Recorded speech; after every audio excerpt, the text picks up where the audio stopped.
So, ilagay mo dyan d equals s times t. Tapos, lagay mo naman s equals d to t. And then, put t to d s.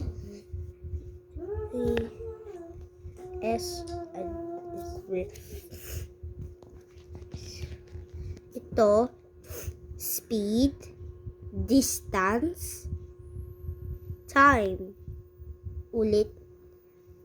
Speed, distance, time. Speed, is. Distance, id. Time, it. Handa na ba kayo? Sagot tayo. Number 1.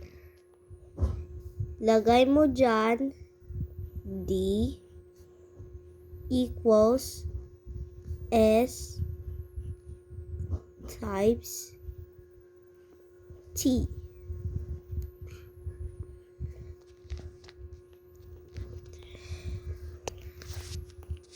Tapos, lagay mo dyan 70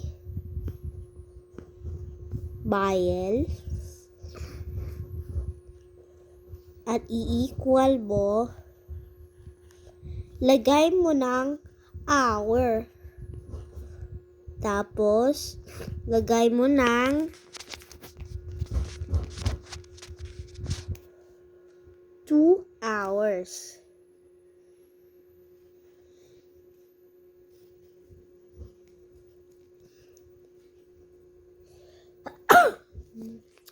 Excuse me. Tapos, i-slash mo yung hour.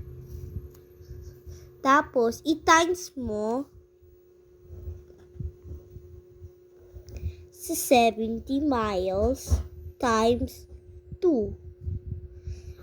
Tapos, lagay mo na dyan equal. Ang sagot ay 140 miles. Tapos, lagay mo dyan sa distance.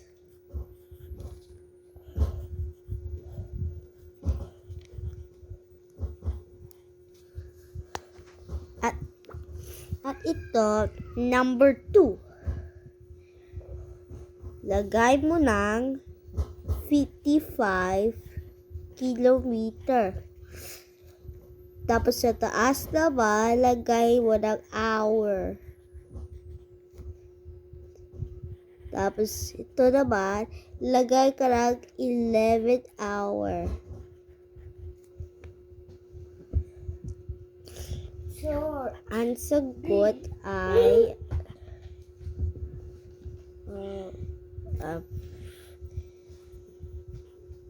5 kilometer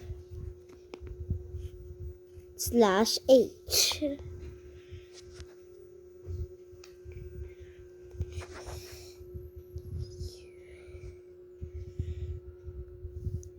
So, lagay mo dyan sa speed.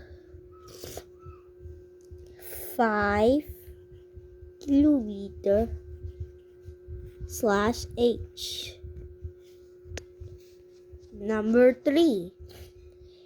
Lagay mo ng 4 meters.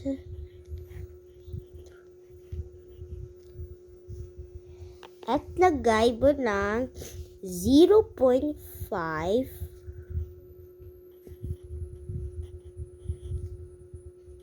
m/s. So, ang sagot ay 8 seconds. Lagay mo dyan sa time.